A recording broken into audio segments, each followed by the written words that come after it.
किया। इसी प्रकार शंकर जी के पास आए, उनको ज्ञान सुनाया। शंकर जी ने कबीर परमात्मा से सोहम मंत्र प्राप्त किया। उसके बाद कबीर परमात्मा जी विष्णु जी के पास आए, उनको हरिम नाम दिया। इसी प्रकार दुर्गा जी और गणेश जी को भी कबीर परमात्मा मिले। गणेश जी को किलिम मंत्र दिया और दुर्गा जी को श्रीम मंत्र दिया। इन सभी को कबीर परमात्मा ने अपनी महिमा और ज्ञान बताया था और एक एक मंत्र इनको दिया था, क्योंकि ये देवतागण भी कबीर प्रभु के बच्चे हैं।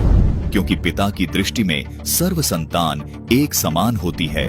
पूर्ण ब्रह्म कबीर देव सभी को सुखी देखना चाहते हैं। इसलिए इन देवताओं को शरण में लेने के लिए प्रभु कबीर देव जी ने इन देवताओं को एक एक नाम प्रदान किया, ताकि ये देवतागण इन नामों का जाप करते रहें और सुखी रहें। ये देवतागण खुद भी कबीर प्रभु द्वारा दिए गए नाम का जाप करते हैं। इसलिए इन नामों का जाप करने वाले साधक को ये देवतागण तुरंत लाभ प्राप्त करवाते हैं। इस विषय पर संत रामपाल जी महाराज ने बड़े सरल और प्रमाणित तरीके से प्रकाश डाला है। सुनिए। अब जैसे परमात्मा कहते हैं, इन तीनों को हमने प्रथम बार एक एक मंत्र दिया ताकि इनकी दृढ़ता देखूं। ये कुछ विश्वास मेरे पर करेंगे तो कंप्लीट कोर्स दूंगा। तो कहते हैं हम श्वेत भूमि का हम गए जहां विष्णु विशंबर नाथ और हरियम हीरा नाम दे और अष्ट कमल दल स्वात, जहां विष्णु जी रहते हैं नाभि कमल में, इसके अष्ट कमल हैं और इनको हरियम नाम दिया। अब ये भी हरियम नाम जाप करते हैं और हम इनको इसी नाम से पुकारते हैं, हम भी वही जाप करते हैं।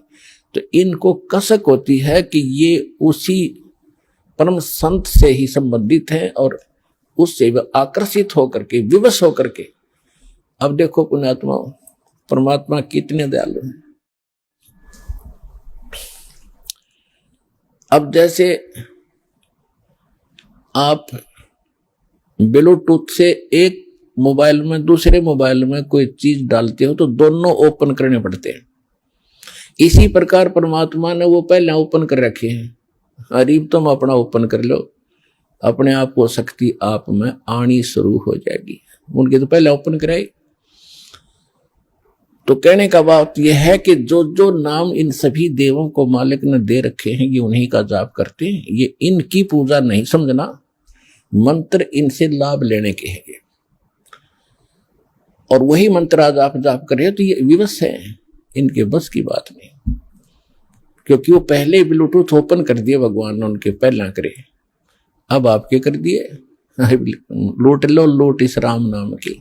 दर्शकों, जिस प्रकार रामचरितमानस को तुलसीदास जी ने रामचंद्र जी के जीवन काल के लाखों वर्ष बाद अपनी दिव्य दृष्टि से विक्रमी संवत 1631 अर्थात सन 1574 में लिखा, जो संपूर्ण हिंदू समाज को आज मान्य है, इसी प्रकार संत गरीबदास जी महाराज को कबीर परमात्मा ने दिव्य दृष्टि देकर सूक्ष्म वेद यानी अमर ग्रंथ विक्रमी संवत 1787 सन 1730 में लिखवाया था।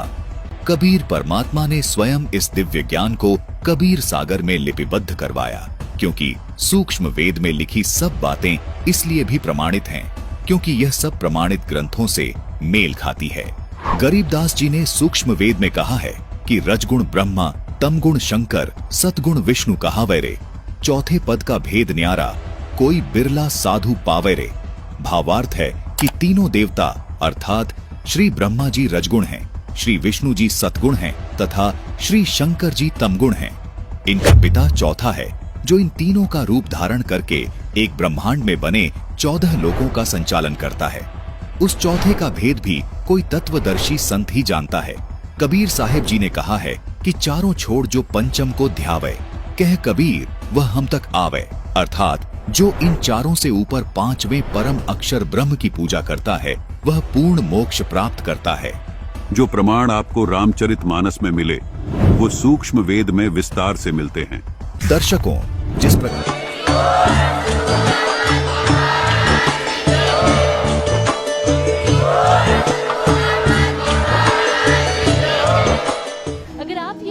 YouTube पर देख रहे हैं तो हमारे चैनल को सब्सक्राइब करें और बेल आइकन को दबाना ना भूलें। अगर आप फेसबुक पर ये वीडियो देख रहे हैं तो हमारे पेज को लाइक करें।